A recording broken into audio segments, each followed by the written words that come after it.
Bismillah walhamdulillah wassalatu wassalamu ala sayyidina Muhammad ibn Abdullah al-qa'im bihuquqillah adada ma fi ilmillah salatan daimatan bidawami mulkillah wa ala alihi wa sahbihi ma daqat illa wa farrajahallah amma ba'du. Qalu subhanaka la ilma lana illa ma 'allamtana innaka antal alimul hakim wa la hawla wa la quwwata illa billahil aliyyil azim. Rabbi shrah li sadri wa yassir li amri wahlul 'uqdatam min lisani yafqahu qawli. Rabbi shrah li sadri wa yassir li amri wahlul 'uqdatam min lisani yafqahu qawli. Rabbi shrah li sadri wa yassir li amri wahlul 'uqdatam min lisani yafqahu qawli. Bijahi sayyidina Muhammadin sallallahu alaihi wasallam. Ila hadratin Nabil Mustafa Rasulullah sallallahu alaihi wasallam wa la hadrati ashabihil kiram. Wal hadrati amadil mujtahidin wal hadrati jami'i awliya'illahi ta'ala min masyariqil ardi ila magharibiha wal hadrati ghadiyataz zaman wa awanihi wa sairi awliya'illahi ta'ala radhiyallahu ta'ala anhum thumma ila hadrati abaina wa ummahatina wa ajdadina wa jaddatina wa amamina wa ammatina wa akhalina wa khalatina wa ikhwanina wa akhatina wa qarabatina wa jiranina mahabbasan ilayna wa lidabil huquqi alayna wala hadrati Syekh Abdul Muti Muhammad Nawawi bin Marajawi wala hadrati Syekh Al-Habib Al-Imam Al-Habib Al-Sayyid Abdullah bin Al-Husain bin Tahir bin Muhammad bin Hashim Ba'alawi syai'ulillahi lana wa lahumul Fatihah.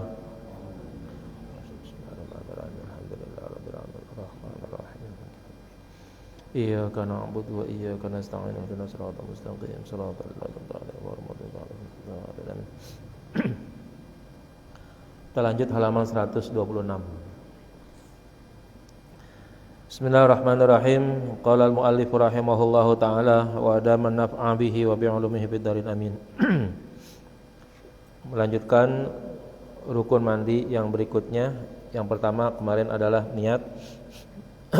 Yang selanjutnya adalah wa ta'mimu jami'i zahiril badani basyaran. Rukun yang kedua yaitu meratakan semua bagian luar al-badan dari tubuh basyaran, ya, dalam bentuk kulit, ya, baik kulit wa sya'ran ataupun bulu ataupun rambut. Wal muradu bihi, dan yang dimaksud dengan hal itu al-badan zahirul jildi, adalah bagian luar daripada kulit. Fayajibu ta'mimuhu, maka wajib meratakannya ma'al azfari, ya, termasuk kuku-kuku, meratakan bil ma'i, dengan air, hatta ma tahtal qulfatil aqlafi, hingga bagian bawah kulup orang laki-laki allati tuzalu inda khitanihi, yang dibuang atau yang dihilangkan ketika dia khitan. Wa sya'ran, selain badan harus diratakan juga adalah sya'ran, rambut atau bulu, zahiran wa batinan, baik zahir maupun batin. Wa in kasufa, kalau yang zahir berarti yang kelihatan, ya, rambut, jenggot, bulu yang ada di tangan, di kaki, ya. Kalau yang batin mungkin bulu-bulu misalnya seperti di ketiak atau di hidung termasuk tuh, ya, itu namanya batin. Wa in kasufa, sekalipun tebal, ai sawaun khaffa sya'ru au kasufa, ya, sama saja bulu-bulu tersebut, ya, tipis atau tebal. Sawaun qalla au katsura, sama saja hukumnya wajib diratakan, ya, baik sedikit ataupun banyak. Wa sawaun sya'rur ra'si awil badani, sama juga rambut di kepala atau rambut di bagian badan.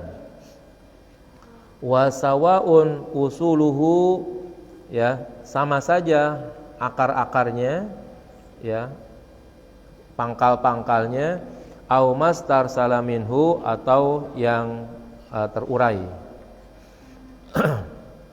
Nah, jamaah sekalian, jadi ketika kita melaksanakan mandi hadas besar, yang pertama sudah niat, yang kedua itu adalah meratakan anggota tubuh kita semua itu harus terkena air, baik pada bagian kulit maupun pada bagian bulu-bulu atau rambut-rambut, ya, itu semuanya harus terkena air. Kalau bagian kulit, maka semua anggota yang nampak dan kelihatan zahir tuh itu harus kena tuh, ya, harus kena. Saya belum lihat, kayaknya nggak ada nih kitab ini. Kita nih, kaki kita nih kan sering tuh ada yang belah-belah tuh kakinya, ya. Nah, hati-hati tuh. Kalau yang punya kakinya belah-belah kayak begitu tuh, kalau belahnya itu kelihatan banget gitu, renggang begitu, ya, itu bagian dalamnya itu udah masuk bagian kategori bagian zahir namanya kalau begitu, ya. Apalagi kalau kita lebarin begitu bisa tuh. Nah, itu udah harus kena air kalau begitu. Kemudian yang bagian batin yang memang sebenarnya zahir juga itu adalah dubur kita nih, hati-hati, ya. Dubur itu kan sangat memungkinkan bentuknya kan mengkerut tuh, ya, berlipat-lipat di situ tuh.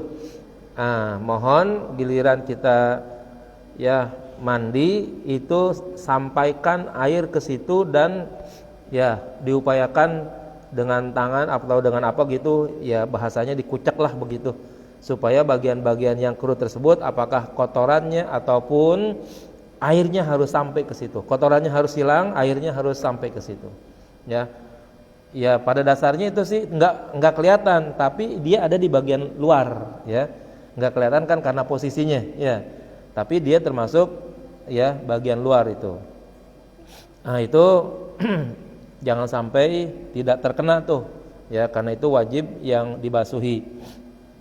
Demikian juga daerah-daerah yang sangat memungkinkan tertutup dengan, mohon maaf nih, tertutup dengan terganjal gitu. Mohon maaf nih, bagian anggota tubuh kita tuh yang di bawah biji kita nih, mohon maaf nih, ya, yang di bawah biji kita tuh, kalau air kagak disampein ke situ tuh, air mungkin kagak lewat situ tuh, ya.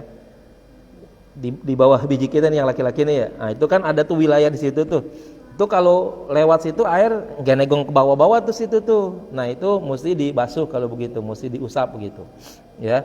Air itu mesti disampaikan ke situ. Kalau cuma sekedar guyur-guyur doang, nanti daerah yang di bawah bagian bawah biji kita bagian dalam tuh itu itu tidak terkena air jadinya. Mohon maaf juga kalau perempuan, ya, bagian payudaranya tuh, ya, mungkin kalau dari atas guyur, iya. Nah, bagian bawahnya, nah, itu bagian yang tertutup ke bawah begitu tuh, bagian ininya kan memungkinkan tuh payudaranya menggeluyur gitu kan. Nah, terus bagian yang ketutupnya itu tuh khawatir itu enggak terkena air. Nah, ini kalau begitu perlu untuk disampaikan ke daerah-daerah tersebut, karena itu daerah tersebut mungkin kalau kalau istilahnya air hanya sekedar dilewatin doang gitu tuh, guyurin doang, mungkin kagak lewat situ jadinya, ya. Kalau di daerah yang terbuka kayak badan kita begini, mungkin kalau kita pakai shower, ya cukuplah kita kita pasang-pasangin badan kita. Tapi kalau daerah payudara itu kan ada bagian bawahnya tuh. Ini jangan-jangan nanti tidak terlewatkan tuh di situ air. Nah, maka itu harus, ya, diusap, dibasuh dan lain sebagainya. Nah, ini daerah-daerah penting, ya, masuk dalam kategori daerah zahir, tapi memang air tidak otomatis bisa lewat situ, ya. Nah, itu, ya, wajib tuh. Nanti di belakang disebutkan tuh, ya, satu rambut aja nggak kena katanya mandi nggak sah jadinya, ya. Nah, itu untuk termasuk, ya, di sini katanya kuluf, sangat memungkinkan masih ada kali kuluf yang tersisa yang lebih begitu. Nah, itu juga termasuk sesuatu yang wajib juga dibasuh juga untuk dikenain air. Untuk bulu-bulu, ya, yang tebal, yang tipis, yang banyak, yang sedikit, ya, yang zahir, yang batin, yang ada di dalam anggota tubuh tertentu, seperti mungkin di dalam kuping tuh kan ada tuh bulu-bulu yang tumbuh, di dalam hidung, ya, dan daerah-daerah yang tertutup lainnya, itu termasuk yang wajib dibasuh dan harus terkena air pada waktu kita mandi.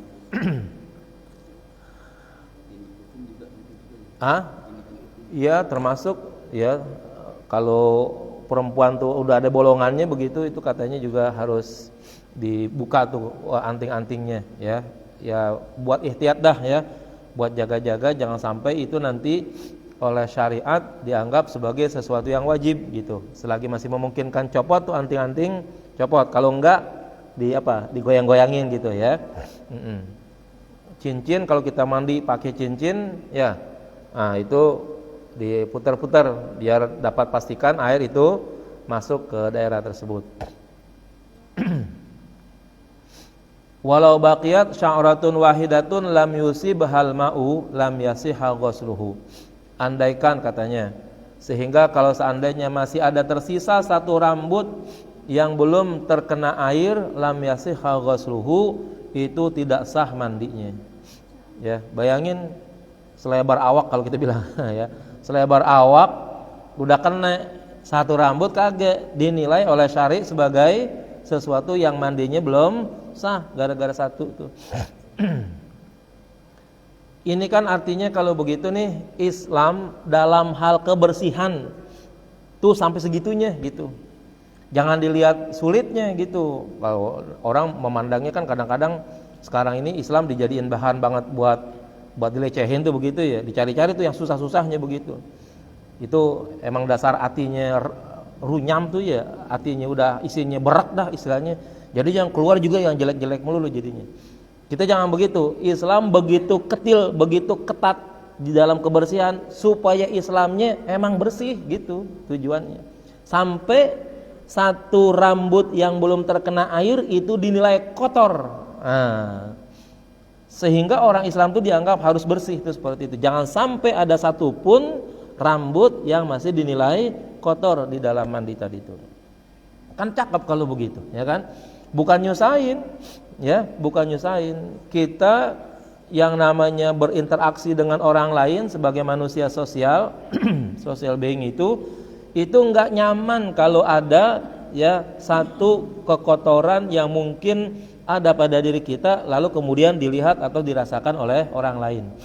Islam tuh sampai menjaganya kayak begitu.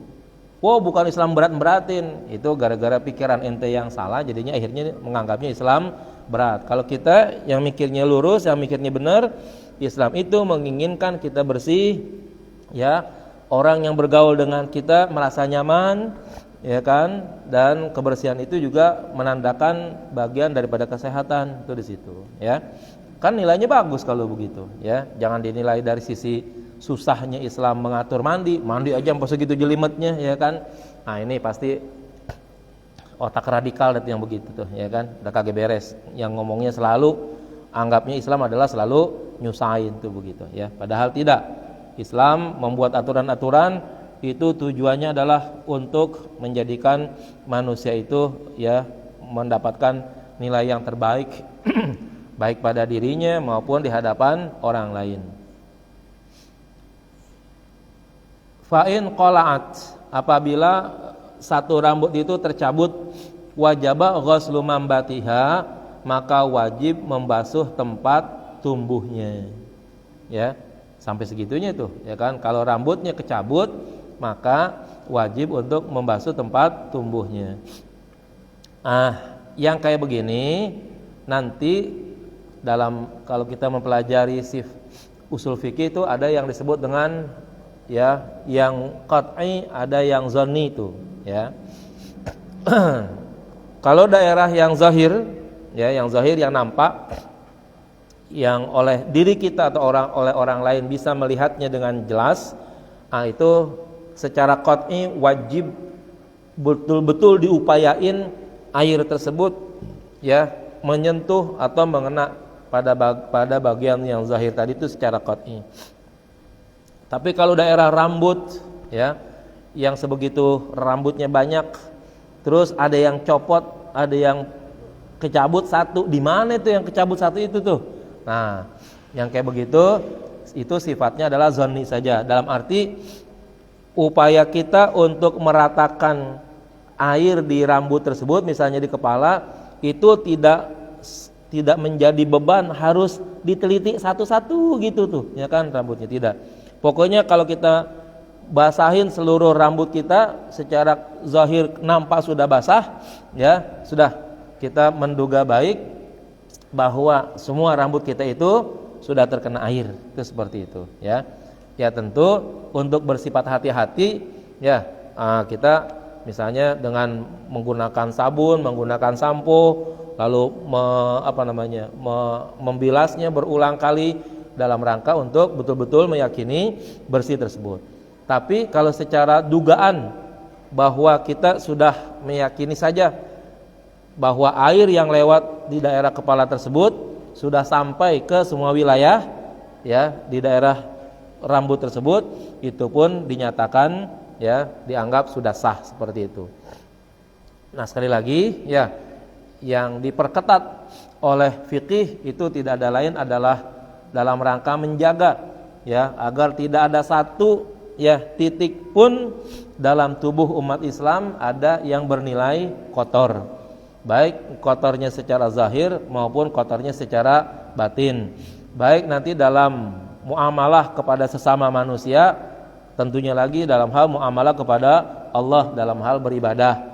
Ini yang diinginkan supaya akhirnya ya, hubungan sesama manusianya menjadi baik, kondisinya menjadi sehat, hubungan ibadahnya juga bersih, ya, tidak ada kotor, tidak ada hal-hal yang dianggap mengganggu, ya, gara-gara adanya najis misalnya, ya. Lakin yutasamahu bibatinil uqdillati la yasilul mau ilaiha. Akan tetapi ditolerir, ya, dimaaf bagian kepangan, ya, bagian dalam, bagian kepangan rambut, allati la yasilul mau ilaiha, yang air tidak sampai ke dalamnya. Idan aqada sya'ru bi nafsihi, jika, ya, rambut itu terkepang atau tersimpul dengan sendirinya, sawaun kana qalilan aw katsiran, baik rambut itu jumlahnya sedikit atau jumlahnya banyak. Gimbal, ya, kan ada tuh orang yang gimbal tuh, ada yang gimbal alami, ada juga yang gimbal yang dibuat begitu, ya. Nah, jadi kalau rambutnya kayak rambut kusut, dah gampangnya tuh enaknya, ya, rambut kusut gitu misalnya, mau mandi tuh, nah itu katanya dimaaf manakala ada yang tersimpul-simpul di dalam rambut tersebut karena rambutnya panjang, lalu akhirnya, ya, tidak masuk ke dalam air tersebut, dengan ketentuan bahwa, ya, memang agak sulit untuk memasukkannya ke dalam rambut tersebut.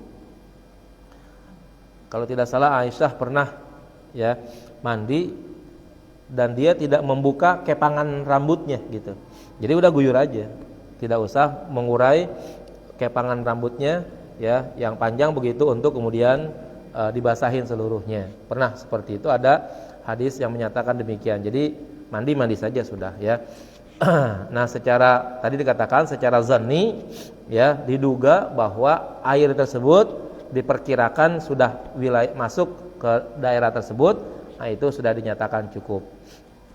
Nah, termasuk yang dikepang tadi itu, termasuk yang gimbal, ya. Nah, itu dimaaf katanya. Yang terbaik sih pokoknya kita, ya, berupaya kali, ya, semaksimal mungkin bagaimana supaya yang memang diperintahkan oleh Allah dan Rasulnya supaya bersih, ya bersihin gitu aja, ya, nggak ada ruginya gitu. Secara ibadah memang kita wajib beribadah kepada Allah, yang salah satunya melalui mandi gitu. Nanti ada sholat, ada puasa, mandi juga itu ibadah juga tuh, ya. Nah, nanti ada ibadah yang lainnya, ya, ibadah yang lainnya kita kerjakan. Tetapi dalam kategori mandi ini bagian daripada ibadah sesuai dengan aturan yang Allah tetapkan, yang Rasulullah tetapkan, yang fikih tetapkan, yang terbaik bisa kita kerjakan. Dalam arti kalau seandainya kita memang memiliki rambut panjang dan dikepang, ya, bagaimanapun supaya betul-betul rambut itu menjadi bersih, ya udah buka aja kepangannya. Berapa susahnya sih, ya kan? Nah, lalu kemudian bersihkan, sampoin yang bagus begitu supaya nanti kotoran-kotoran yang mungkin saja ada di situ ya terbawa keluar pada waktu mandi begitu ya. Nah, pada dasarnya ini juga kan bagian daripada nilai-nilai kesehatan pada diri manusia ya. Rambut yang panjang kalau seandainya jarang dibersihkan itu kan sangat memungkinkan jadi sumber kotoran juga ya. Kita nggak tahu bahwa ya banyak debu-debu yang nempel di rambut kepala kita gitu. Termasuk ya kuman sangat memungkinkan ya masuk ke wilayah rambut kita. Nah, ini penting untuk dibersihkan. Wastusnya min zalika ma nabata min sya'rin fi anfin aw ainin. Dikecualikan dari kewajiban membasuh di atas itu yaitu bulu-bulu yang tumbuh di bagian hidung ataupun mata, fala yajibu ghusluhu, maka tidak wajib untuk membasuhnya. Apa dzalika Ar-Ramli, hal yang sedemikian dijelaskan oleh Imam Ar-Ramli. Nah, ini satu pendapat ya, satu pendapat demikian. Nanti bisa jadi ada pendapat yang lain menyatakan tetap yang namanya bulu kalau dia masih bisa kelihatan dan nampak dilihat oleh orang lain gitu. Nah, itu namanya udah bagian luar kalau begitu. Nah, kalau udah bagian luar, basuh begitu ya. Dan ini juga kalau kita basuh juga bukan hal yang menyusahkan, bukan hal yang menyakitkan. Rambut yang tumbuh di hidung, kenapa kalau kita basuh? Bukankah itu nanti juga akan membersihkan daerah-daerah tersebut ya kan? Itu begitu. Kemudian mata, di mata itu ya itu juga hal yang penting untuk kita bersihkan. Ini di bulu mata kita tuh kalau kita periksa dengan Microsoft ya yang elektron begitu, itu banyak tuh ya kuman-kuman yang bergelantungan di bulu mata kita. Kita kagak lihat aja ya kan, kecil begitu. Nah, itu kan sangat memungkinkan ya apabila kita basuh dengan baik, kita cuci dengan baik sambil kita membasuh muka kita sabunin dan sebagainya ya, bulu mata kita akhirnya menjadi bersih sehingga kuman-kuman tidak ada dan lain sebagainya. Nah, sekali lagi apa yang Allah perintahkan tidak ada sesuatu yang sebenarnya memberatkan manusia, bisa dikerjakan oleh manusia, bisa ya. Tinggal lagi nilai loyalitas taat kita kepada Allah tuh setingkat apa begitu. Ya. Itu bisa jadi berpengaruh ya dilihat dari tingkat keimanan seseorang.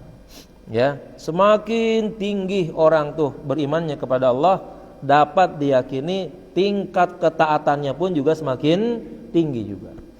Ya. Orang yang beriman semakin tinggi berimannya, dia bukan saja sholat wajib, sholat sunnah juga akan dikerjakan. Sholat wajib aja udah berat padahal, ya kan? Tapi kalau imannya makin tinggi, maka sholat sunnah pun dikerjakannya. Padahal, ya yang diwajibkan oleh Allah hanya sholat fardu saja, tapi dia bisa mengerjakan sholat sunat. Oh, itu berarti tanda kenaikan imannya itu pada dirinya. Ya, oh ternyata bukan saja qobliyah, bukan saja ba'diyah, ada duhanya, ada witirnya, ada qiyamul lailnya. Itu tanda tuh ya, semakin banyak tingkat ketaatannya berarti semakin tinggi nilai keimanannya. Cuman kadang-kadang yang begitu juga ujiannya juga makin berat juga nantinya tuh ya. Hati-hati dah ya. Jadi orang jangan disangka begini, kalau dia makin taat tuh makin enak gitu, bukan ya, bukan. Makin tinggi imannya maka makin berat ujiannya gitu. Itu udah udah sebuah tingkat aksiomatis yang nggak bisa dilewati dah pokoknya ya. Di mana-mana orang semakin tinggi sekolahnya begitu ya, maka ujiannya juga makin berat juga. Nggak mungkin ya ujian soal anak kelas 1 ya dikasih untuk ya ujian akhir kelas 6 gitu misalnya, nggak mungkin. Ya, sudah dapat dipastikan ujian akhir kelulusan SD, SMP, SMA itu tingkat kesulitannya berbeda-beda, ya kan? Tapi kan semuanya harus dilewati. Nah, Begitu juga dalam kehidupan, ya. Nah, semakin kita ya merasa bahwa kita itu ingin bagian daripada orang-orang yang taat kepada Allah, nah maka melalui iman dulu, ya, diperdalam, ditingkatkan, nanti realisasinya itu adalah muncul, ya, dalam bentuk ibadah-ibadah, wabil khusus, ya, ibadah-ibadah sunnah. Faslun fi syuruti thaharati, di dalam menjelaskan syarat thaharah, syarat bersuci, min wudu'in, baik wudu, wa ghuslin, mandi, wa tayammumin, dan tayamum, wa fi arkanit tayammumi, dan dalam menjelaskan rukun-rukun tayamum. Syurutut thaharati min wudu'in wa ghuslin wa tayammumin al-islamu. Adapun syarat-syarat bersuci baik berwudu maupun mandi maupun tayamum itu adalah Islam. Fala tasihhu min kafirin, maka tidak sah, ya, tidak sah mandi, wudu, mandi, tayamum itu dilakukan oleh orang kafir. Kenapa? Li'annaha ibadatun badaniyatun, karena itu dia masuk daripada ibadah badaniyah, li ghairi daruratin, tanpa ada, ya, darurat. Walaisa huwa min ahli ibadati, sementara orang kafir bukan ahli daripada, ya, ibadah, bukan golongan ahli ibadah. Jamaah sekalian, sebenarnya pada dasarnya ibadah secara keseluruhan, baik yang kecil maupun yang besar, ya, di mana ibadah tersebut apabila ingin diberlakukan untuk dirinya sendiri dan berharap adanya pahala, ya, adanya nilai, maka pelakunya harus muslim dan beriman. Udah, nggak bisa kalau ibadah itu segala sesuatu yang bernilai baik dan ingin mendapatkan pahala, mendapatkan balasan dari Allah, itu dikerjakan oleh orang yang tidak beriman kepada Allah, itu kagak bisa, gitu. Seberat-berat perjuangan, sebanyak-banyak pemberian yang dilakukan oleh orang yang tidak beriman kepada Allah, itu nilainya akan menjadi sia-sia. Sekedar nanti Allah balas di dunia saja. Ya, jadi kalau ada orang nih misalnya dia non muslim, dia enggak beriman kepada Allah, tapi dia berbuat baik kepada sesama manusia. Oh, orang lagi minyak lagi susah begini nih. Oh, ternyata dia punya minyak, ya kan? Ah. Kita bingung juga itu dari mana tuh dia punya minyak kalau begitu, ya. Kok dia punya itu minyak kalau begitu? Nah, dibeli itu minyak sebanyak-banyaknya, lalu diberikan kepada orang yang membutuhkannya, dikasih, nggak perlu beli, ya. Tapi dia non muslim, nggak beriman kepada Allah, nanti bisa jadi balasannya, ya, mungkin dia sehat, keluarganya sehat, keluarganya sukses, ya, usahanya maju, udah di situ doang tuh. Sampai di akhirat udah nggak ada apa-apanya, ya, karena ibadahnya itu, ya, pemberiannya tidak didasari atas iman kepada Allah. Tuh begitu, ya.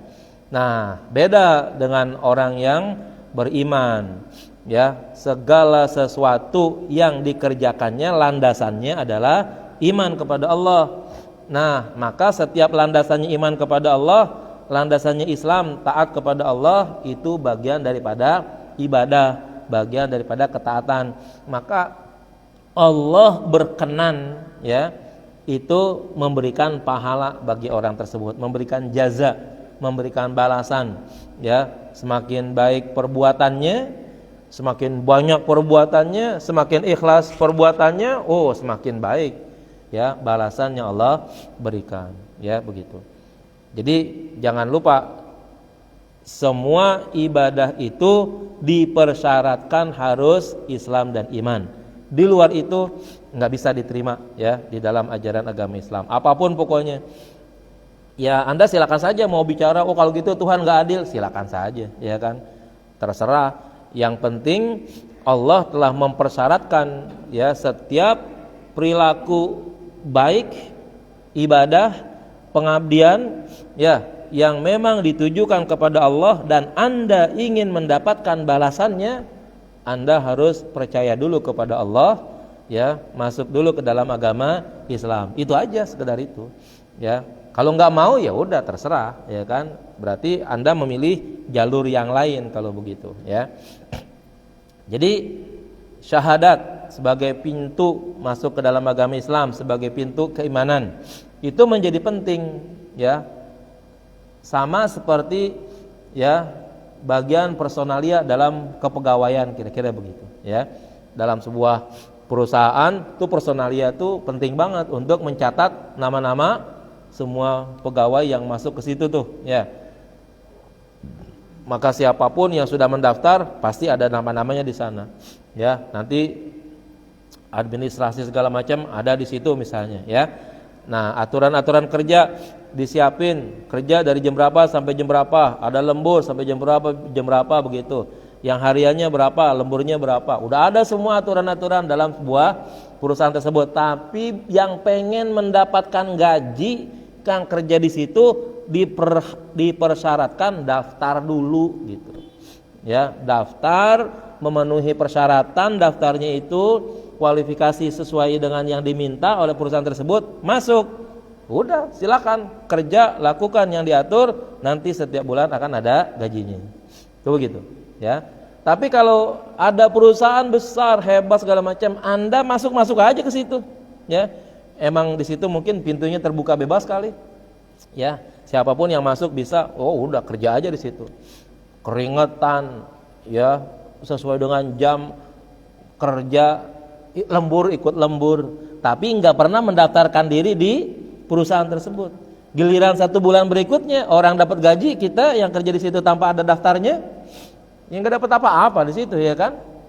Gitu. Jangan salahin perusahaan, ya. Jangan salahin perusahaan. Anda mau ngamuk-ngamuk, perusahaan kurang ajar, gua udah kerja 1 bulan kagak ada gajinya. Wah, salah. Salah Anda tidak mendaftarkan dulu diri Anda di kepegawaiannya supaya tercatat nama Anda di situ, baru nanti dapat gaji. Ini nyelonong begitu aja, kerja aja, ya kan, tanpa ada catatan dari perusahaan. Ya, perusahaan mana tahu kalau Anda itu adalah bagian daripada ya pegawai di situ. Nah, ini tentunya penting untuk kita jangan samakan begini, ya. Pada akhirnya nih semua orang yang beramal baik akan masuk ke dalam surga. Ya, enggak bisa, ya. Yang masuk ke dalam surganya Allah, yang masuk nanti dalam daftar, ya, pembagian dan pemberian balasan dari Allah, itu yang tercatat namanya, ya, dalam, ya, catatan-catatan Allah yang dia beriman dan Islam kepada Allah Subhanahu wa taala. Di luar itu tidak, gitu aja. Ya. Apakah harus dipaksain? Enggak, ya. Allah juga sudah bilang la ikraha fid din, ya. Enggak ada paksaan di dalam beragama. Berarti mau masuk silakan, mau keluar juga enggak jadi masalah. Kalau di situ ada perusahaan tuh, perusahaan udah ngasih tahu, nih perusahaan bekerjanya seperti ini, gajinya seperti ini, ya kan, lembur dapat sekian, semua kualifikasi sudah dikasih tahu. Yang punya diri kita mau melihat perusahaan tersebut sebagai sesuatu yang enak, mestinya kita daftar di situ supaya nanti kita bekerja dan kita dapat gaji, begitu. Kalau ada tahu perusahaan bagus di situ, kita pelangap-longo di situ, enggak mau daftar, ya. Ya udah, jangan berharap dapat gaji dari perusahaan tersebut, ya kan. Yang digaji adalah yang mendaftar di perusahaan tersebut, begitu, ya. Nah, begitu juga nih dalam hal ibadah, ya. Toharoh, wudu, mandi, tayamum itu ibadah. Ya, ibadah. Bukan main-main, ya. Bukan sekedar yang namanya wudu main-main air, bukan, ya. Itu ada tata caranya, ada aturannya. Tayamum bukan main-main debu, ya. Itu ada tata caranya, ada aturannya, ada syaratnya, ya. Nah, yang mau melaksanakan toharoh dengan baik lalu dinilai sebagai bagian daripada ibadah, maka persyaratannya adalah harus masuk ke dalam agama Islam.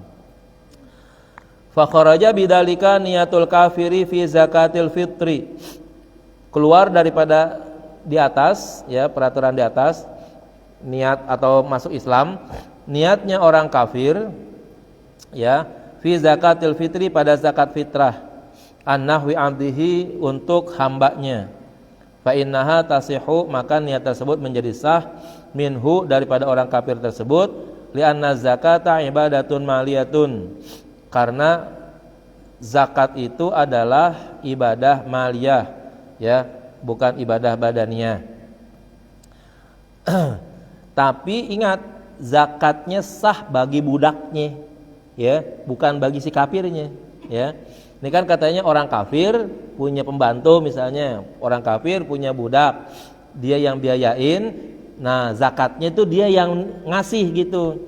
Lalu dia meniatkan, ini beras 4 liter saya niatkan untuk pembantu saya, gitu misalnya. Si kafir ngomong begitu tuh, ya.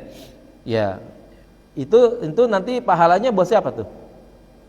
Kan menggugurkan kewajiban pembantu kan? Iya. Budaknya tadi tuh, bukan si kafir. Biar dia niat mungkin boleh, tapi ibadahnya bukan buat dia, tapi buat si pembantunya tadi tuh, abdihinya itu. Ya, sah kalau ya kayak begitu. Ya, karena ini tidak ada bentuk, ya, sesuatu yang harus dikerjakan dalam bentuk peraturan-peraturan tertentu atau syarat-syarat tertentu. Ya, manakala zakat fitrahnya sudah dikeluarkan, sudah selesai, ya. Tidak ada syarat-syarat yang lain. Dan itu kembali lagi, ya, syarat dan sahnya ibadah buat si pembantunya, bukan buat si kafirnya, ya. Kalau kafirnya kan cuma sekedar niat doang, ya, gitu. Wa kharaja aidan niatul kafirah, dan keluar juga daripada niatnya orang yang kafir, orang yang kafir perempuan, fil ghusli, di dalam mandi, min nahwil haidi, seperti gara-gara haid, litamattu'i biha, agar ia bisa bersenang-senang, fatasihu minha, maka sah daripada kafir tersebut, li'anna dzalika lid-darurati, karena yang demikian itu adalah untuk darurat. Ya. Kalau saya menyatakan kayaknya tidak akan ada orang kafir yang mandi hadas besar. Tahu dari mana dia aturannya? Ya kan? Enggak ada. Nah, ini hanya diperkirakan. Kalau ada gitu, ya, namanya juga pengecuali fikih iftiradi namanya. Fikih perumpamaan. Kalau seandainya itu terjadi, bisa enggak seperti itu, ya. Sementara kan orang kafir, ya, enggak pernah seperti itu. Emang dia ada kewajiban mandi hadas besar? Ya, enggak ada. Habis haid ya sudah selesai, enggak ada haid, enggak ada apa juga, enggak, bagi dia enggak ada mandi hadas besar, ya. Setelah bersetubuh apakah kewajiban dia mandi? Enggak ada juga, ya kan? Karena dia bukan agama Islam yang di dalam agamanya memang tidak mengharuskan adanya mandi, begitu, ya. Nah, jadi ya boleh dikatakan agak sulit terjadi pada orang kafir, tapi kalau itu terjadi itu sangat memungkinkan, boleh katanya seperti itu, ya. Agar dia bisa bersenang-senang dengan pasangannya, kira-kira begitu. Wa tamyizu, syarat yang kedua adalah tamyiz. Tamyiz itu kedewasaan berpikir, ya, bukan kedewasaan usia, ya. Kedewasaan berpikir beda dengan kedewasaan usia. Kalau kedewasaan usia itu angka, ya, 15 tahun misalnya. Apakah orang yang 15 tahun itu tamyiz, usia dewasa akalnya? Belum tentu, ya. Nah, jadi tamyiz itu namanya kedewasaan berpikir, kedewasaan akal, itu namanya tamyiz. Di dalam Islam, tamyiz itu menjadi penting karena syarat usia di dalam agama Islam itu tidak selalu menjadi patokan, ya. Syarat usia itu enggak menjadi patokan. Yang menjadi patokan itu orang bisa dinilai dan dianggap perbuatannya kalau dia tamyiz, gitu. Ya, ada orang usianya mungkin sudah balik begitu, tapi usia kedewasaannya enggak ada. Ya, itu nanti muamalahnya enggak bisa diterima, gitu, ya. Terus ada anak mungkin dilihat dari segi usianya kecil kali begitu, masih muda, tapi daya fikirnya itu dewasa begitu, ya. Itu bisa diterima, ya. Karena itu Rasulullah ketika misalnya mengawini Aisyah, itu tidak melihat bahwa Aisyah itu adalah perempuan yang masih kecil, ya, tidak melihat usianya yang baru 7 atau 9 tahun, tetapi usia, ya, daya berfikirnya itu, yang tamyiznya itu yang berbeda antara Aisyah dengan wanita-wanita yang seusia dengan dia, itu begitu. Nah, itu yang dijadikan patokan. Kalau melihat dari segi kecilnya ya mungkin masih muda, usia 7 atau 9 tahun. Tetapi kematangan berpikir, kematangan akal yang disebut dengan tamyiz dalam agama Islam itu, nah itu yang membedakan ya orang yang satu dengan yang lain. Ya, kedewasaan berpikirlah itu namanya tamyiz. Fala tasihhu min ghairil mumayyizi, maka tidak sah dari orang yang belum mumayyiz. Katiflin, seperti anak kecil, wa majnunin, orang gila. Ya, li'annahu laisa ahlan lil ibadati, karena mereka tersebut bukanlah orang yang patut untuk beribadah. Wa amma tamamu sab'i sinin falaisa bisyartin. Adapun sempurna 7 tahun itu bukan syarat, itu usia, ya. Itu namanya tingkat usia, bukan tingkat kematangan dalam berpikir namanya. Nah, jadi apakah kematangan berpikir ada pada usia 7 tahun, 8 tahun? Enggak, ya. Pada tingkat berapa saja sangat memungkinkan pada diri seseorang itu ada tingkat kematangan berpikirnya. Itu berbeda antara yang satu dengan yang lainnya, ya. Bisa jadi yang udah usianya banyak pun belum tentu tamyiznya ada, ya. Bisa jadi ada yang pada tingkat usia muda pun tingkat kematangan berpikirnya ya sudah ada begitu. Nah, yang dipersyaratkan di dalam beribadah itu adalah yang sudah memiliki nilai tamyiz gitu, ya. Yang berikutnya, wa adamul mani', tidak adanya penghalang min wusulil ma'i, agar sampainya air ilal maghsuli, kepada anggota yang dibasuh, ai awil mamsuhi, atau yang diusap, kasyam'in, seperti lilin, wa aini hibrin, dan zat tinta, wa hannain, dan pacar, bi khilafi mujarradi launiha, berbeda kalau sekedar semata-mata warnanya saja, bihaitsu la yatahallalu bil hatti matalan syai'un, sekira tidak bisa terlepas dengan dikorek-korek gitu, digosok-gosok oleh sesuatu misalnya, ya. Nah, jadi kalau kita berwudu, diperhatikan nih, ya. Yang laki-laki mungkin ada minyak, ya, atau sesuatu yang nempel. Kalau kerja di fotokopi kali itu ada lakban-lakban kecil yang nempel tuh kan, hati-hati tuh, ya. Kadang-kadang kan bikin ya kan, jilid kertas dan sebagainya, ada lakban-lakbannya kecil dan sebagainya. Itu kalau keinjak, nah giliran wudu, ya, itu kaki kita ketempelan lakban. Nah, ini akibatnya tidak masuk air ke dalam tersebut. Kemudian getah, ya, ini di sini nggak ada kali ya, karena di sana mungkin nggak ada pohon nangka kali ini, ya. Nah, kalau kita habis belah nangka, belah cipedak tuh begitu, ya kan. Nah, itu nempelnya lumayan tuh, ya. Agak ini juga keras juga tuh nempelnya. Nah, ini giliran kita mau wudu, mau tayamum, jangan sampai getah nangka, getah cipedak itu masih ada di anggota tubuh kita, karena itu termasuk yang mani' namanya, mencegah sampainya air ke kulit. Nah, kalau begitu harus dibersihkan terlebih dahulu, jangan sampai bendanya masih ada di situ, kita udah wudu, kita udah tayamum dan lain sebagainya, ya. Nah, itu nanti mencegah. Bagi kaum ibu, kaum perempuan, ya, itu yang namanya kosmetik di muka, kita nggak tahu udah apa namanya sekarang tuh, ya kan. Di mata lain, di alis lain, di bibir lain, di pipi lain, ya kan, di jidat lain lagi. Nah, itu kalau seandainya, ya, kosmetik tersebut pada akhirnya tidak bisa menyampaikan atau menghalangi sampainya air ke kulit, maka kosmetik tersebut wajib untuk dibersihkan terlebih dahulu, ya. Wajib dibersihkan terlebih dahulu, jangan sampai, ya, muka masih dalam keadaan penuh dengan kosmetik tersebut lalu kemudian berwudu, apalagi kosmetiknya yang disebut dengan anti air lagi tuh, ya kan, kalis dah tuh, air berbalik tuh, ya kan. Nah, ini kan berarti kalau begitu bahaya banget. Jangan sampai sayang sama muka, ya, sayang sama kosmetik, wudu dikalahkan tuh begitu, ya. Nah, oleh karena itu Ya, kalau kita memang masih betul-betul lebih mengutamakan agama kita, lebih mengutamakan Allah sebagai Tuhan kita dalam proses beribadah, ya korbanin segala-galanya ya. Kalau memang udah waktunya beribadah, berwudu, bersihin apa yang ada di muka tersebut. Jangan gara-gara pengen tampil bagus ya, ibadah dikalahkan.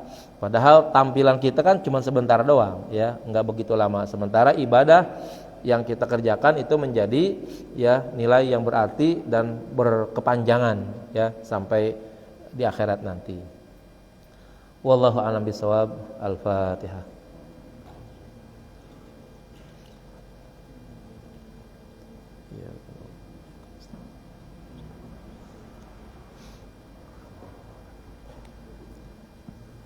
Bismillahirrahmanirrahim. Alhamdulillahirabbil alamin. Allahumma shalli ala sayidina Muhammad wa ala ali sayidina Muhammad. Allahumma rzuqna fahman nabiyyan hifdzal mursalin sur'atal mamatul muqarrabin. Allahumma anfa'na bima 'allamtana wa 'allimna ma yanfa'una wa 'allimna ma jahilna. Allahumma ja'alna wa auladana banatina wa dzurriyyatina min ahli wal khair wa la taj'alna wa min ahli syarri wad dhar. Wa aftah qulubana qulubal mutal'arifin wa hdina wa iyyam siratal mustaqim siratal ladzina an'amta 'alaihim غير المغضوب عليهم ولا الضالين ربنا آتنا في الدنيا حسنة وفي الآخرة حسنة وقنا عذاب النار صلى الله على سيدنا محمد والحمد لله رب العالمين. Mohon maaf. Assalamualaikum warahmatullahi wabarakatuh.